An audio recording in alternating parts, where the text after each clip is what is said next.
نقول انهيار. اخي انا اسالك سؤال، خلينا نتحدث بشكل موضوعي.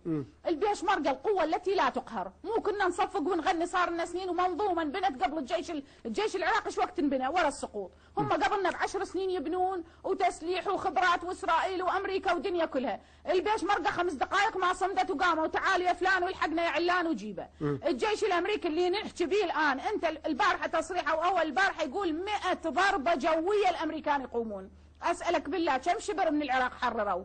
100 ضربه جويه امريكيه، اللي اذا تحط له ابره يقدر ينشن عليها الامريكي ويضرب لك الابره ما يخليها تروح الطلقه منها ومنها. كم شبر بالعراق حرروا لك؟ تيجي جيش انبنى، انا ما دافع، نعم اكو خلل واكو قيادات متآمره واكو متخاذله واكو خائنه، واتمنى تحاسب وتحاكم وتفصل وتطرد وتعدم حتى ان ثبت تقصيرها، لكن خلينا نحكي اليوم سوريا، الجيش السوري اللي موازنة سوريا 70% منها على الجيش، ما ادري اكثر من 70%. الجيش شو تحمل امام داعش؟ اخي داعش مو دولة، منظومة تقودها دول، تمولها دول، اصحاب فكر وعقيدة، مستعد يقتل، ما عنده شيء، ما عنده خط رجعة. الجندي ممكن يخاف ويتراجع، الضابط ممكن يخاف ويتراجع، يفكر بعائلته، يفكر بحياته، ذاك جاي لاجل ان يموت، جاي لاجل ان ما يرجع، عنده عقيدة. الجيش السوري كم سنة صار له يحارب؟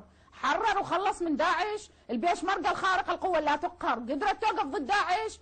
امريكا من كانت هنا وكانت القاعده انتصرت على القاعده، امريكا كم سنه بامكانياتها الضخمه. لا نقلل من قيمه انجازات